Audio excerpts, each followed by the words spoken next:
তোমার বাড়িতে দেখবে কেউ না কেউ এমন থাকে যে সকালে ঘুম থেকে ওঠা থেকে রাতে ঘুমাতে যাওয়া অবধি সারাদিন তোমায় কথা শোনায়। হ্যাঁ, পড়াশোনা করছিস না, তোর দ্বারা কিছু হবে না, দেখ পাশের বাড়ির ছেলেরা চাকরি পেয়ে গেল, দেখ ওই বাড়ির মেয়েটা কত টাকা ইনকাম করছে, তোর দ্বারা কিছু হবে না। মানে সারাদিনই সে তোমাকে উদ্বুদ্ধমূলক ইন্সপিরেশনাল কথাবার্তা বলছে, মোটিভেশনাল কথা বলছে, কিন্তু সেই মোটিভেশন গুলো তোমার কোনো কাজে লাগছে না। ঠিক আছে, তোমাকে বলছে হ্যাঁ টাকের তলা দিয়ে যতদিন খাবার ঢুকছে ততদিন বুঝতে পারছিস না কত ধানে কত চাল, সারাদিন তোমাকে বলে যাচ্ছে। এবার দেখো এগুলো কিন্তু মোটিভেশনাল কথা, যে এগুলো শুনে কেউ উদ্বুদ্ধ হয়ে যাবে, বারবার হা বলো ইয়ার হা, ঠিক আছে আপনি জিত হো উনকি হার হা, পড়াশোনা করতে বসে যাবে, দারুণ পড়াশোনা করবে, কিন্তু তোমার কোনো কাজে লাগছে না। কেন বলো তো?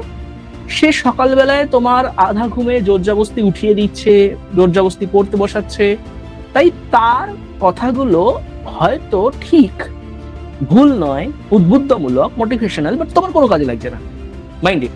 তাহলে সোসাইটিতে এমন কিছু থিঙ্কার থাকে যে যারা মানুষকে জাগরিত করতে চায়, কিন্তু এমন ভাবে জাগরিত করছে যে মানুষ বুঝেও তার কিছু যায় আসে না। হ্যাঁ ঠিক আছে ঠিক আছে, অর্থাৎ কার্ল মার্কস বলছে যে দেখো দেখো শোষণ হচ্ছে, শোষণ হচ্ছে, তোমাকে শোষণ করছে এরা, তোমাকে বঞ্চিত করছে, এমন ভাবে সবাইকে জাগরিত করছে, সবাই বলছে হ্যাঁ ঠিক আছে ভালো করছে, করছে যা করছে করছে, আমার কোনো অসুবিধা নেই।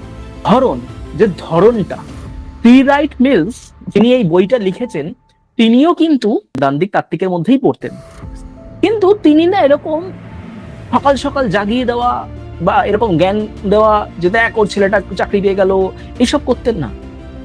তিনি ভাবলেন যে আমি এমন কিছু করি যাতে মানুষের যে জ্ঞান চক্ষু সেটা আপনা আপই উন্মোচিত হোক।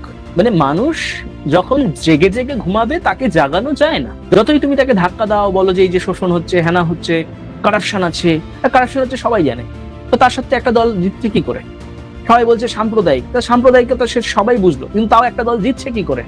মানে মানুষ যখন জেগে ঘুমায় তাকে জাগানো যায় না, জাগা থাকা অবস্থায় যখন সে জেগে আছে তখন যদি তার জ্ঞান চক্ষু কেউ উন্মোচিত করতে পারে, মানে খুলে দিল, সেইটাই হচ্ছে আসল জাগানো। ঠিক আছে, তার আগে তুমি যতই তাকে ধাক্কা ধাক্কা দাও সে জাগবে না।